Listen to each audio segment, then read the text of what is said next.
Hey everybody, I have an awesome lesson for you today. Today we're going to talk about an acronym that I learned in the community that is, without a doubt, it's my favorite. And this one is one of these monsters that we have lurking in the background, not just as salespeople, but as people. And it's something that even if we get the best handle on this in our life, it's always going to try to come back and creep in our life and just dominate it and wreak havoc in what we're doing. Today we're going to talk about the OBM. Now, when I first got in the community, I used to hang out with Diesel and Chupa, and we used to go out as a group, and obviously the guys in the community had a way better handle on their life and the things that really just try to drag us all down than I did. I honestly sucked. It was terrible. And so as you're going out and we're talking to these girls, the idea was not to get the girl's phone number or really any type of outcome. Really, the girl was the thermometer. So as we would go out and talk to these girls, the really high value ones who were attractive, intelligent, had their life together, really they were the ultimate thermometer. Because if you didn't have your stuff together, they'd blow you out. I mean, it would just end really quickly. They'd either freeze you out or just light you up. And so one of the things that happens is if you're like me, I've always been a type A personality, whether it's sports or really anything I do. I really want to set a high standard for myself. And then at the end, I look and judge whether I did a really good job, right? So if I'm playing baseball and I'm pitching that day, you either win or you don't. And to a lesser degree, you either helped your team or you helped the other team. And there's a lot of days where I helped the other team a lot more than I helped my team. And that kind of bled in. So one of the things that Diesel talked to me about one day is he talked to me about something that's an absolute kryptonite to anything that you're trying. And yet it was the number one thing that really dominated my life. And in some ways, it probably led me and helped me in some capacity. But in a lot of capacities, it really was a weight on me. And it really hindered what I wanted to do. And that's what we're going to talk about today, the OBM.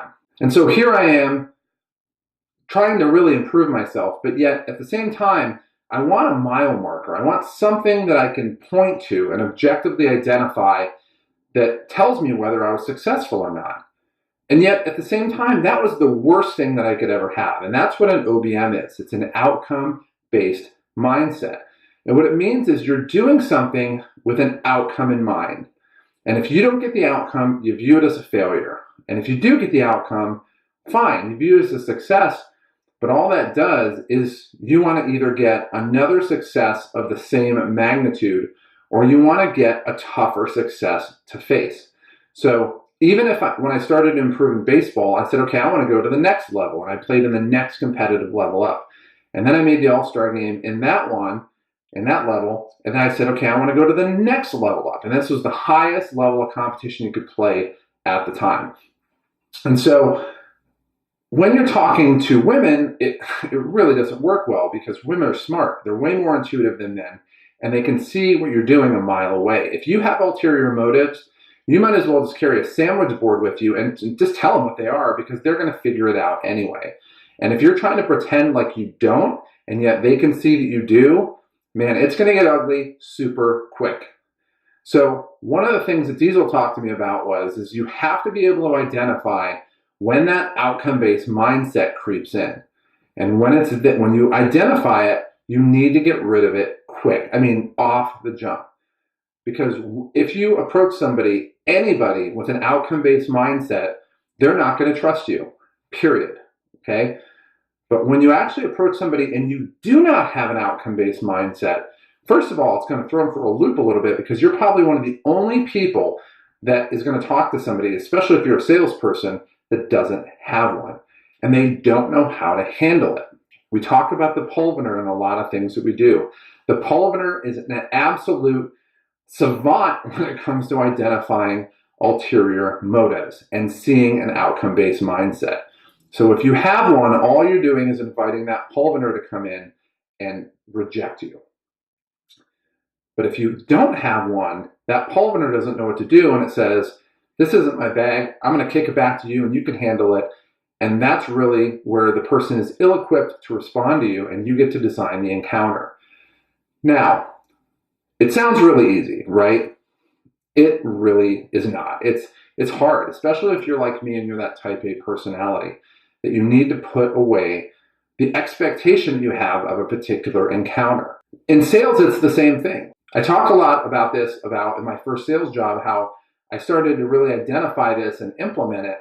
But baked into that, there was that one moment where even before I identified the fact that what the community has been teaching me is going to line up perfectly in my sales job, was a choice that I made right when I started, was that I'm not going to go out the gate, and my number one goal was not to be the number one new person in my training class and the number of sales I get or where I'm going to be on the team. That was not the goal.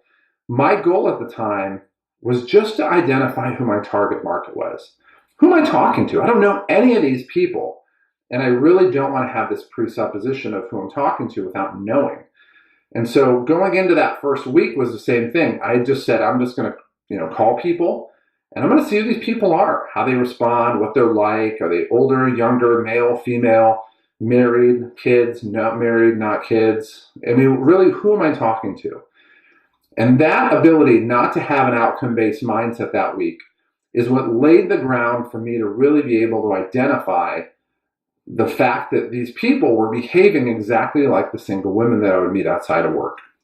So if you're going to have success implementing any of the things we talk about today, you need to get rid of the outcome-based mindset. But it's not a static event. It's not like, okay, I got rid of it today, it's never coming back. It's going to try to come back. I guarantee you. And so we have to remain vigilant and look for it. And one of the things that I've quickly realized is that if my tension level goes up, or I start to get worried about something, again, we talk about that financial statement, the fears, the worries, the inferiorities, and the insecurities. When I start noticing one of these four roots come up, it's usually an indicator that there's an outcome-based mindset rearing its ugly head. And it's almost like throwing water and planting fertilizer on these so they grow faster. And it's at that point, once you realize, man, the outcome-based mindset's coming in, it's really easy to tamp down and just put it away. The hardest part is identifying it. But once it's there and you can start putting it away, it changes everything. Now, I have some people that ask me, well, how am I supposed to sit here and call people or knock on doors or prospect if my goal isn't to make a sale? I mean, everybody knows that my goal is to make a sale. Well, I would say this. If everybody knows that if you're telling me that everybody knows that your goal is to make a sale, well, that's because your goal is to make a sale and you have an outcome-based mindset. But it's kind of like having a cat. If you chase the cat, he's never going to let you pet it. But if you ignore the cat's eventually going to come in and sit on your lap. So if you want to get the highest results, the best clients, the most lucrative clients, the most low-maintenance clients, and to have the lifestyle that you want, it's not about ticking off boxes and making the most sales. It's about identifying what your standard is and looking for people that meet it. And there might be days or a week or even 2 weeks, or it could be any amount of time where you just don't meet anybody like that. And that's happened to me before. But you have to understand that in a given, let's say, a year, and this is what I used to always say, at a week where I didn't identify anybody, or it was almost 2 weeks one time, and where most people start to freak out, I just said, okay, look, in a given year, I'm going to sign up X number of people, period. And this week is not a representative sample of that year, which means that I'm going to be more due to find these people in the ensuing weeks than I have been for these 2 weeks. And it's okay. But I will not lower my standard for the sake of just meeting some arbitrary outcome to assuage myself, because that is not what we do here. And when you do that, and you can really make that moment where in reality, you just say to yourself, I'm not doing it. My goal is to not make the sale. My goal is to look for people that I want to work with and be prepared to say no to them. It's amazing how fast you're going to have people who pick up on this subtle communication that you send out and actually start getting attracted to you and start wanting to ask you for your business. And it's going to catch you out of right field. A lot of times when I first started doing this, I literally didn't see it coming. And I got a little flustered because I didn't know what to do, but it's a nice fluster. And when you make that change and you flip the coin over and you decide not to chase the sale, but to look for people that meet the standard of what you want to work with, man, you have hit the game changer and you're on your way.